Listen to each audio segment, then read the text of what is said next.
Chapitre 16. Lupin se hissa tant bien que mal sur la rive. Il inspecta ses blessures. Plus rien. Ses vêtements étaient complètement déchirés et rougis par endroits, mais son corps était parfaitement guéri et il se sentait totalement reposé. En se remémorant la rencontre qu'il venait de faire, il éprouva une sensation de paix intérieure. « Chut, crénon !» lui chuchota une voix. « Y'a quelqu'un ?»« Ah bravo la discrétion. J'ai pas dit cri, crénon. J'ai dit chut, crénon. Va falloir que j'attende la prochaine lune maintenant, sacré bout de Dieu. » Lupin cherchait toujours à déterminer l'origine de la voix, sans succès, malgré la pleine lune qui éclairait la nuit. Elle continua. « Bon, t'es quoi toi au juste ?» bougonna la voix. Lupin cherchait toujours, sans répondre. « Par ici, Kono !» Un arbre sans feuillage bougea, celle de ses branches qui surplombaient le lac. Lupin, ruisselant d'eau, s'approcha. « Êtes-vous un de ces saules mythiques doués de paroles dont parlent les légendes ?» L'arbre eut un rire qui résonnait creux. Un grincement s'en échappa, puis une silhouette sortit d'une porte aménagée dans le tronc. C'était un vieil homme au mouvement précis et saccadé. « Le Kono, tous les arbres sont doués de paroles, pas uniquement les saules. Seulement, ils ne racontent que des conneries. Alors bon, qu'est-ce que tu foutais dans ma zone de pêche, toi ?» Je suis tombé dans l'eau loin en amont et je... Parbleu, mais pourquoi t'es presque nu comme un verre? C'est un coup à attirer toutes les morues des environs, ça. Et il partit d'un rire sonore qui finit en une quinte de tout rauque. Allez, viens dans ma cahute. Avec tes lambeaux de vêtements, tu vas attraper la mort. Tu me raconteras ton histoire autour d'un bon bouillon. Merci, monsieur. Je récupère mes leurres et on y va, gamin. Ils marchèrent une dizaine de minutes sur des sentiers simplement éclairés par la pleine lune. À plusieurs reprises, Lupin se fit mal à un pied ou trébucha. Le petit vieux tenait une cadence infernale. Lupin peinait à suivre. Enfin, ils arrivèrent à une cabane de bois sommairement construite, avec des branchages tressés, au pied d'un saule pleureur plusieurs fois centenaire. Ses rameaux retombaient jusqu'au sol, cachant à la vue des curieux la présence de cette demeure de fortune. Ils entrèrent. Le vieil homme s'empara d'une chandelle sur le point de s'éteindre et s'activa.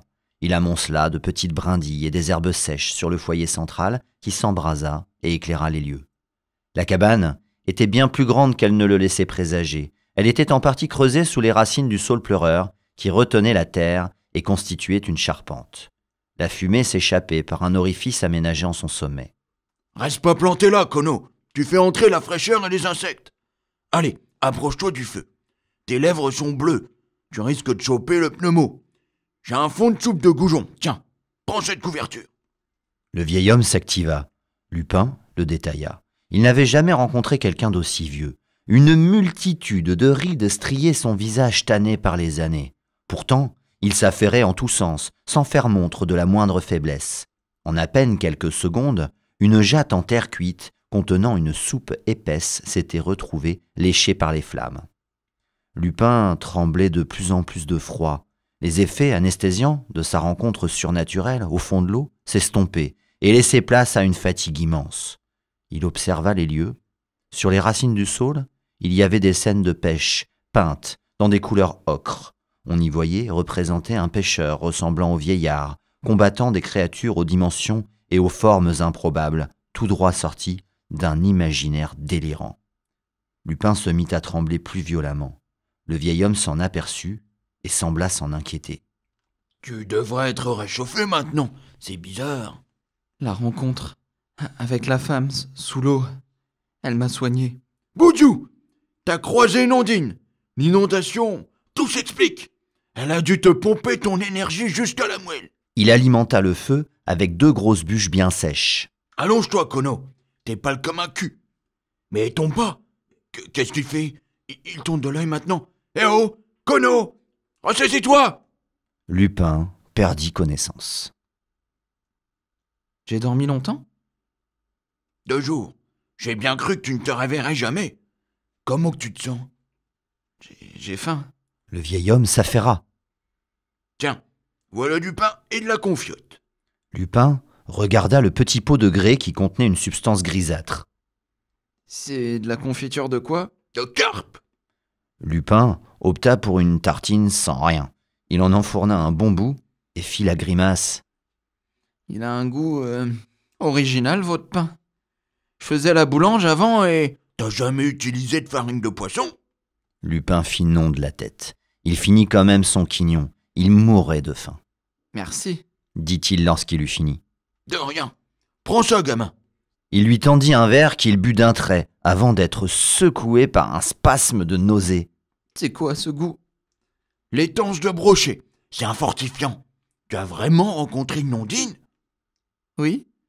Elle était comment? Magnifique. Apaisante. Je crois aussi qu'elle a soigné mes blessures. J'en ai déjà pêché une par le passé. C'était pas très goûteux. Vous avez pêché et mangé une ondine? Toutes les créatures aquatiques peuvent être pêchées et mangées. C'est la loi de la pêche. Et tu peux me croire, les ondines aussi méritent d'être boulottées.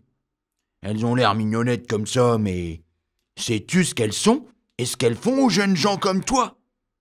Elle les sauve de la noyade et les guérissent de leurs blessures? Oui, bon, c'est vrai. Mais pas uniquement. Elles sont des créatures élémentales qu'on ne rencontre qu'exceptionnellement. Ces nymphes sont attirées par les amours irrésolus. Elles se nourrissent de l'énorme frustration ressentie par les hommes et les femmes. Elles transforment cette colossale énergie en courant capable de tout dévaster sur leur passage. En Europe, vous pouvez être sûr que si une rivière déborde de son lit, c'est le fait d'une passion amoureuse. D'ailleurs, sitôt qu'elles ont fini de se repaître de leurs victimes consentantes, elles les abandonnent à leur sort satisfaite. Et c'était toi son repas, Kono. Repense à celle que tu aimais. L'aimes-tu encore? Lupin réfléchit longuement. Il ne ressentait plus ces sentiments qui le consumaient depuis plusieurs années. Mais lorsqu'il chercha bien, il trouva une toute petite étincelle de passion qui avait subsisté. Je sens que oui. Mais tellement moins qu'avant.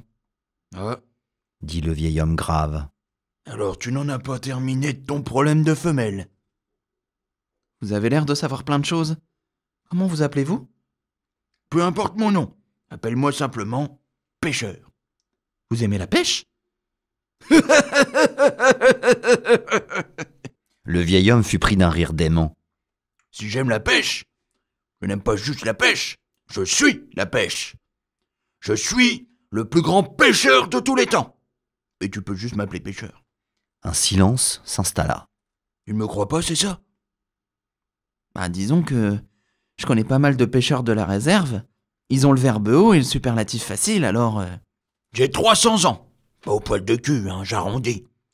J'ai pêché toutes les sortes de poissons de toutes les étendues d'eau douce du monde connu. Lacs, torrents, rivières, fleuves. J'ai parcouru toutes les mers et tous les océans. L'hydre marine, le kraken, le léviathan, Charybde, Scylla. Tous y sont passés.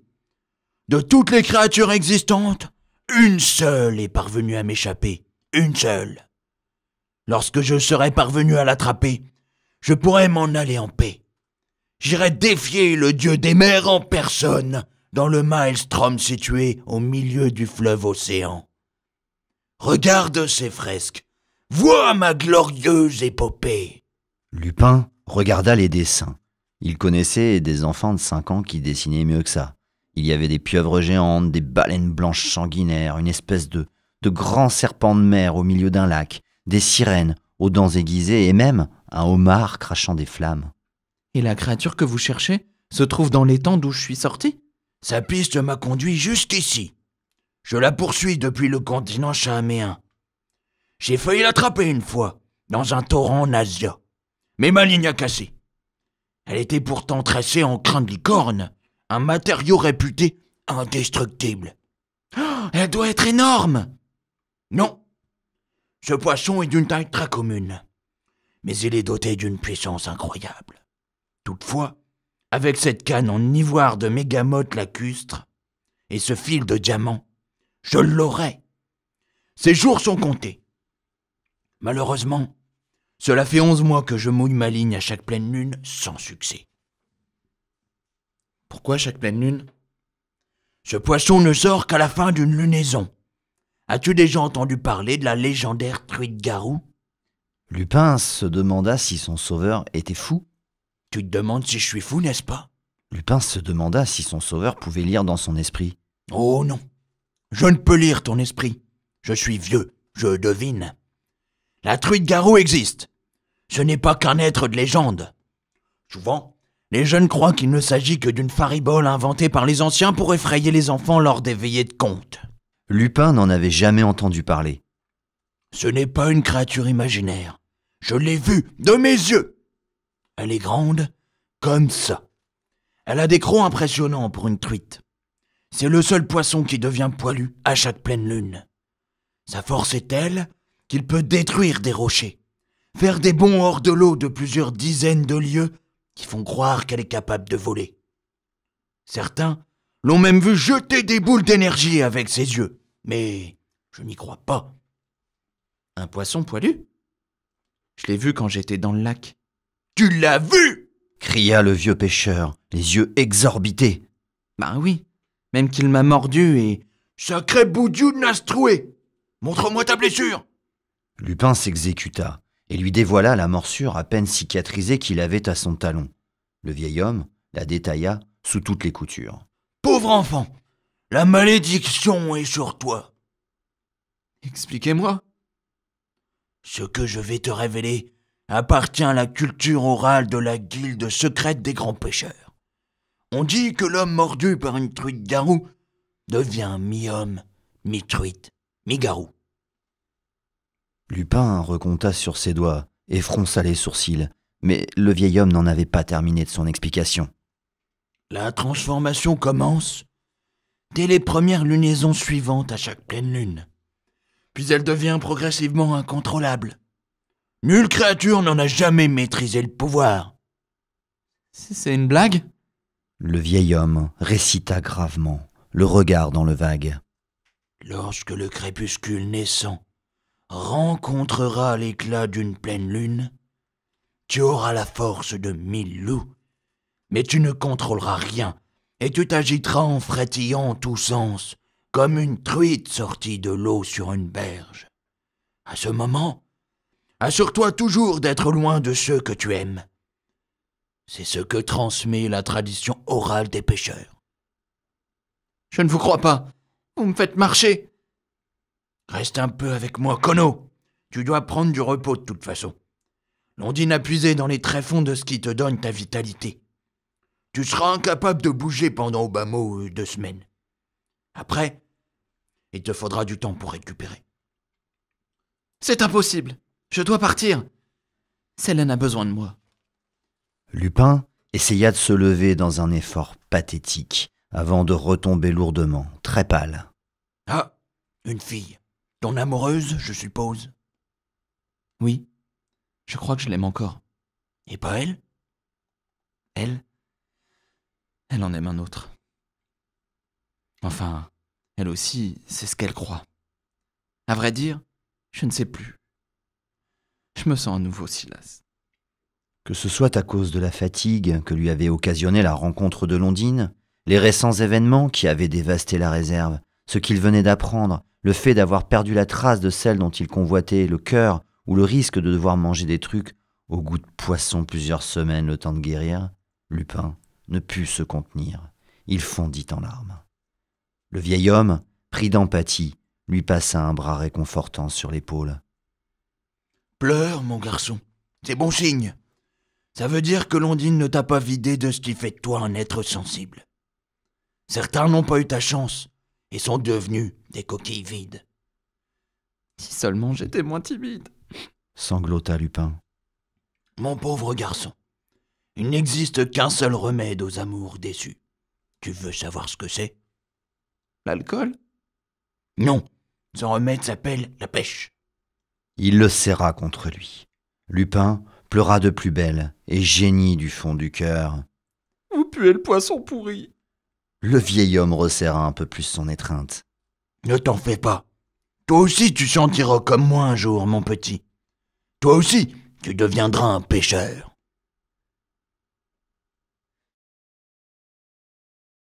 Chapitre... Ah non, non. Voilà. Putain, faut penser à tout. Ah, attends, faut que je retire ma veste. C'est normal, il monte son cul aujourd'hui. Attends, faut que je retire. Faut que tu retires ta bite. Faut que je retire ma Bah oui, bite. ouais. Je vais retirer ma bite et tout va bien. Tu veux que j'amène un civil remorque? Oh, j'ai pris l'habitude, tu sais, de soulever des objets lourds. Sacré bout d'une troué. Montre-moi ta blessure. J'ai plus de batterie. Qu'est-ce que c'est que ce bordel de couilles?